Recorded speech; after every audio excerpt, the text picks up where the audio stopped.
Fluminense 540 AM. Né? Ali está no fundo o nosso amigo José Carlos Rocha. Ali o nosso homem da carrapeta, o nosso João de Deus, o Marcelo, né? João Marcelo, é lógico que eu brinco com ele. Ele é um garoto menino de Deus mesmo, não é isso? E estamos aqui com o nosso amigo Eliano Enzo, presidente da OAB, e o nosso amigo Lúcio Carlos. Ô Lúcio, eu quero ser o destaque da semana. Eu sei que você está compenetrado aí, mas eu quero ser o destaque da semana. Olha, Nelson, essa semana nós tivemos aí um fato bastante polêmico, que foi aquela operação da Polícia Federal no Senado, que prendeu policiais legislativos e está preso o diretor da Polícia Legislativa do Senado, acusados e suspeitos de estarem atrapalhando a Lava Jato, atrapalhando as escutas da Polícia Federal, e foram presos, inclusive. E o Renan Calheiros, né, aquela figura veio a público indignado que, com uma ação da Polícia Federal, que estava ali fazendo o seu papel, contra uma tentativa de prejudicar, obstruir, atrapalhar a Lava Jato.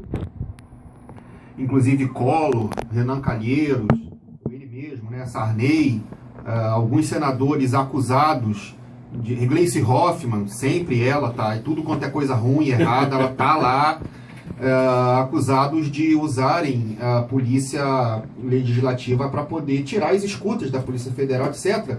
E ele fazendo uma declaração absolutamente infeliz, idiota, de chamar um juiz de juizeco e o ministro da Justiça de chefete de polícia, porque na mentalidade corrupta dele, Renan Calheiros, um aliado de Lula e de Dilma de décadas, né, um cara que está bastante habituado, já viciado em fazer as coisas da forma errada, em corrupção, em abuso de poder, em intimidação.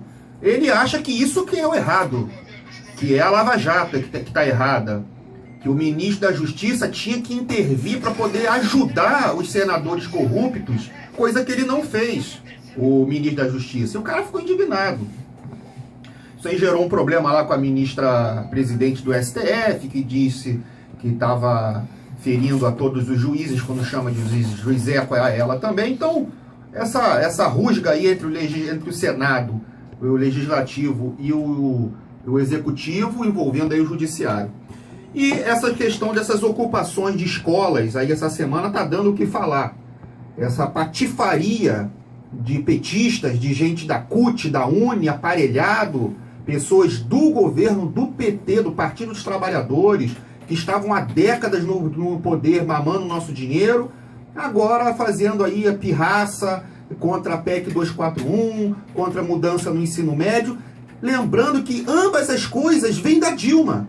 A Dilma é que não conseguiu implementar nem o ajuste fiscal com o Joaquim Levy e nem essa reforma do ensino médio. Então, uma cambada de pessoas hipócritas. Teve uma garota que fez um discurso, uma garota que muita gente ingenuamente gostou, aplaudiu. A garota veio aí a público ontem, a farsa desmontada. A garota é filha de um petista lá do Paraná, uma garota com um discurso decorado, entendeu? Falando bobagem atrás de bobagem, um discurso de PSOL, de extrema esquerda. E agora a justiça está dando ordens, juízes estão dando ordens para desocupar as escolas, porque virou já uma anarquia, uma bagunça. Lembrando que morreu um garoto assassinado dentro de uma escola dessas, junto com um colega por uso de drogas, numa outra escola que os alunos não queriam que a polícia estivesse por perto. Bandidos entraram na escola, traficantes entraram na escola e roubaram os alunos.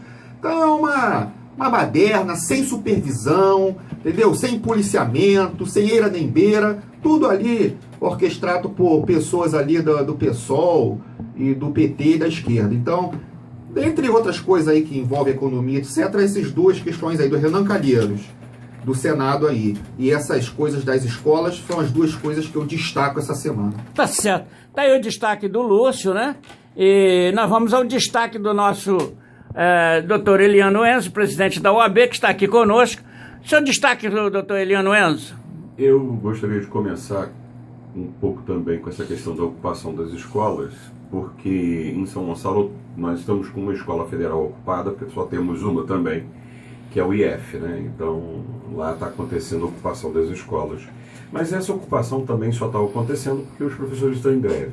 A hora que os professores voltarem da greve, que é um projeto que a gente tem que observar e até de certa forma denunciar, porque a partir desse ano, final desse ano, início do ano que vem, nós vamos começar a ver todos os sindicatos, ou quase todos os sindicatos, querendo fazer greve. E já se discute, dentre todas as categorias sindicais, também uma greve geral, né, no país. Aí, e isso tem muito a ver com essa mudança de governo, por considerarem ilegítimo o governo do Temer, que eu sempre falo que é uma coisa que eu não entendo. A gente já debateu isso aqui, a gente já falou que é o plano B do PT, o PMDB, a gente já falou que, na verdade, quem votou na Dilma votou no Temer, e não dá para entender a postura da esquerda que apoiou o Temer como candidato a vice e agora não aceitar, como faz Jandira Fegali, como faz o próprio menino do PSOL, e dentre outros membros do PT e tantos outros aí. E eu fico muito tranquilo de poder falar isso,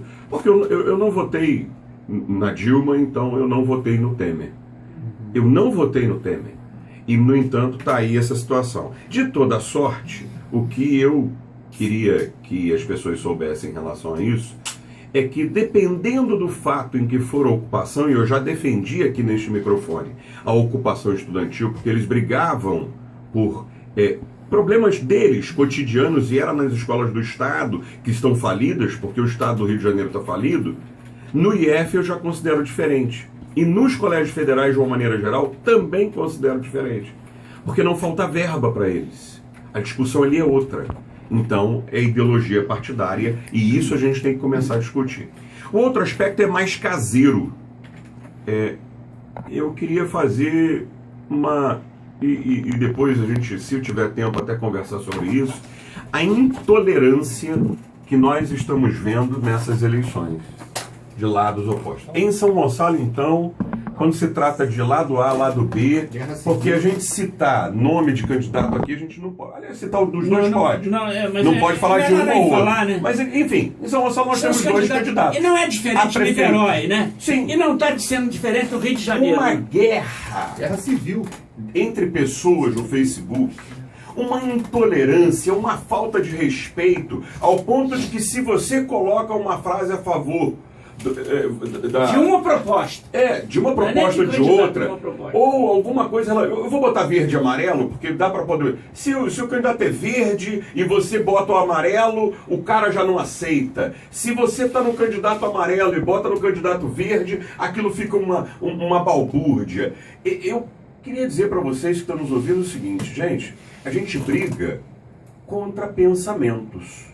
Isso eu concordo. Você não tem a obrigação nem de concordar com o que eu estou falando. Mas você não pode brigar comigo como pessoa por causa disso. Você não pode virar meu inimigo e partir para cima de mim com agressão. Ataque pessoal, né? Ataque pessoal, porque eu não concordo com a sua opinião. Porque eu não aceito a sua opinião. Então, a sua opinião é sua. Você tem o direito de tê-la. Aliás, diga-se de passagem, tem o direito de fazer o que quiser com a sua opinião. Sim. Agora, atacar a pessoa, as pessoas, porque não é uma, não é outra, os dois lados, entrando numa guerra desnecessária, uma guerra fantasiosa, e de aí... calúnia, injúria e difamação. Tudo junto, e mais do que isso. Olha só, eu gosto de uma expressão que foi dita, que a guerra ela começa dentro da gente. Um ato de guerra, que se torna guerra mundial, ele não começa porque um país atacou outro propriamente dito. Isso é consequência do que começou dentro de nós. Nós estamos vivendo um tempo de intolerância tal, que não somos capazes de sentar e dialogar estando em lados opostos, gente. Quer dizer que a gente chegou num momento de radicalismo total. Ou você é azul ou você é branco. Se você não é azul e você não é branco, você também não presta. E se você não tem direito nem de não ter opinião. Se você não é meu amigo, deleta. Exato. Você não está na minha opinião, você exclui. E ataca o outro. Gente, passou do limite. Nós temos que sentar e conversar sobre esse assunto. Porque senão vão botar a arma impune e começar a matar um ao outro. Aí entramos verdadeiramente numa guerra guerra civil. Numa guerrilha, né? Esse meu destaque é um desabafo ao mesmo tempo, mas uma realidade. Só para complementar bem rapidinho, tem um cara lá na comunidade, Sua Cidade e Seus Valores, cujo nome eu não lembro, que todo comentário que é feito, o cara só fala assim, aço na cara, tiro na cara. O cara só sabe falar isso. O cara prega abertamente. Tem que se denunciar, tem que ser denunciar. É só denunciar que a gente vai deletar. O cara só ameaça de tiro na cara, não sei o quê, porque ele é um cara de extrema esquerda, radical, então. Bom, é coisa doida.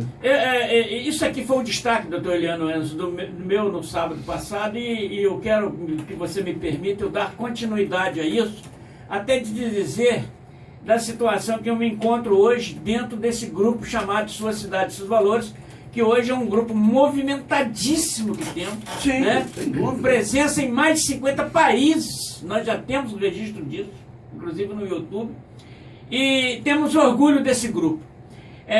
E ocorre o seguinte, só nesses 15 dias, embora a gente vendo toda essa situação negativa que nós temos, que as militâncias estão perdendo a oportunidade de discutir a democracia, ideias, enaltecer os seus candidatos e parte com difamações, injúrias e calúnia.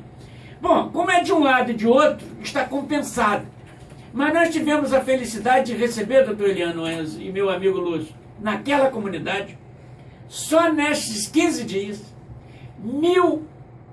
1.430 novos filiados. Só nestes 15 dias. Deve estar o quê? Nos 12 mil já? Não, nós estamos com 10.430. Não é isso? Então, pensa numa barca lotada, né? Ingressando nessa... Então eu vejo o interesse daqueles que vão ali para examinar.